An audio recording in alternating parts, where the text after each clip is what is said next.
Turnamen Piala Dunia U17 di Indonesia tinggal menghitung hari. Turnamen yang melahirkan bintang-bintang sepak bola dunia itu akan berlangsung di 4 kota Indonesia, yakni Jakarta, Bandung, Surabaya, dan Solo. Jakarta International Stadium, Stadion Sijalak Harupat, Stadion Gelora Bung Tomo, dan Stadion Manahan Solo terpilih menjadi venue Piala Dunia U17. Demam turnamen itu juga sudah mulai terasa. Erick mengatakan persiapan terbaik sudah dilakukan oleh Indonesia selaku tuan rumah turnamen. Menteri BUMN itu juga meminta dukungan dari masyarakat untuk membuktikan Indonesia bisa menjadi tuan rumah yang baik. Turnamen bersejarah bagi sepak bola dan juga bangsa Indonesia sudah di depan mata. Persiapan terbaik sudah dilakukan untuk membawa Indonesia menjadi panggung dunia.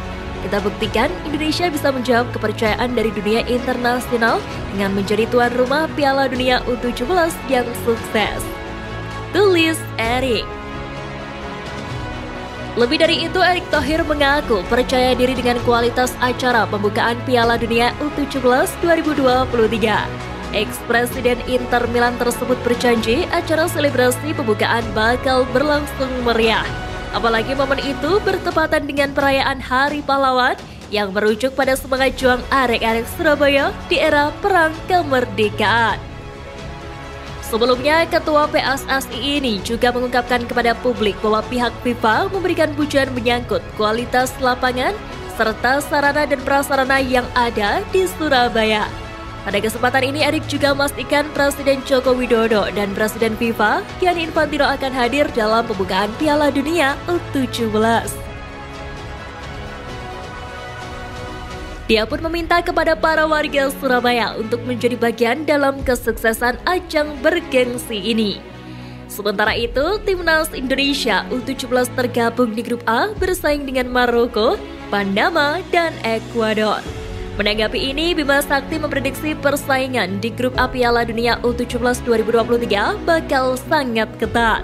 Sebab pelatih Timnas Indonesia U17 itu melihat para pesaing di grup A tidak kalah kuat dengan Inggris, Jerman, dan juga Spanyol. Pada level senior, Panama dan Ekuador jelas bukan kekuatan utama sepak bola dunia.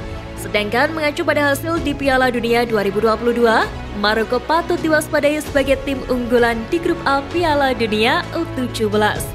Namun, Bima Sakti tak ingin memakai hasil pada level senior untuk menilai persaingan di grup A Piala Dunia U17. Namun demikian, Bima Sakti tetap menaruh rasa hormat yang tinggi kepada lawan-lawan Timnas Indonesia di Piala Dunia U17. Meskipun begitu, Bima Sakti juga yakin bahwa anak asuhnya bisa bersaing di grup A. Kami tidak boleh menganggap remeh lawan dan kami juga tidak boleh memberikan terlalu banyak tekanan pada pemain kami. Kami telah mengantisipasi strategi yang akan kami gunakan untuk melawan mereka, namun kami akan fokus pada tim kami dan memberikan pemikiran secukupnya mengenai bagaimana lawan akan bermain, kata Bima Sakti. Timnas Indonesia U17 sendiri ditargetkan lolos ke babak 16 besar. Sementara untuk lolos dari fase grup, Timnas Indonesia U17 harus jadi juara atau runner-up grup A. Tiket ke babak 16 besar juga bisa didapatkan dengan menjadi satu dari 4 tim peringkat ketiga terbaik. Namun demikian, pelatih Timnas Indonesia U17 Bima Sakti meminta anak asuhnya agar tidak terbebani dengan target yang ditetapkan di Piala Dunia U17 kali ini. Ia juga meminta pasukannya untuk fokus ke setiap laga. Di sisi lain, untuk menghadapi persaingan ketat di Piala Dunia U17 ini, Bima Sakti mengakui kehadiran para pemain diaspora banyak membantu Timnas Indonesia U17. Bermain pada level yang kompetitif bersama klubnya, Bima Sakti melihat Amar Brik dan kolega punya kualitas yang bagus. Menurut Bima Sakti, pemain diaspora yang ada di skuad Timnas Indonesia U17 punya peran penting. Mereka membuat tim rajukannya lebih kuat, sebab para pemain diaspora itu biasa bermain pada level yang kompetitif. Terkini, salah satu pemain diaspora punya modal bagus sebelum bertanding di Piala Dunia U17. Pasalnya, pemain keturunan Kebumen itu sukses cetak gol saat antar TSG Hoffenheim U17 untuk meraih kemenangan telak. Gol yang dicetak oleh Amar Rehan Brik lahir pada masa injury time babak kedua, tepatnya di menit ke-90+1.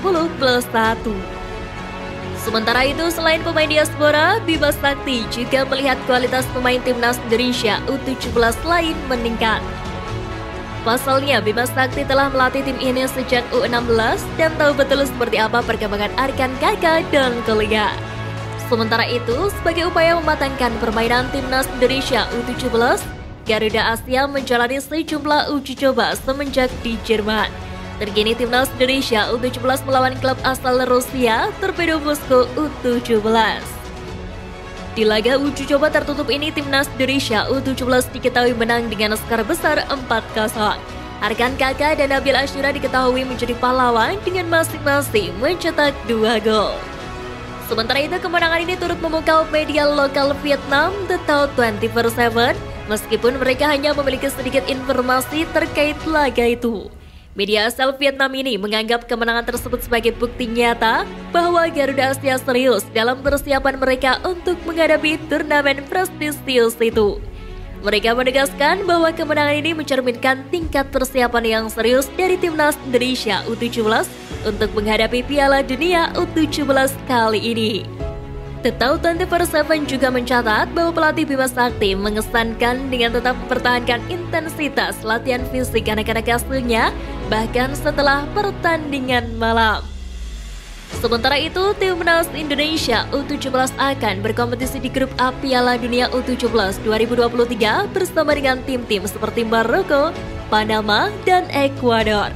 Mereka akan memulai perjuangan mereka dengan menghadapi Ekuador pada 10 November 2023, kemudian melawan Panama pada 13 November 2023, dan menutup fase grup dengan menghadapi Maroko pada 16 November 2023.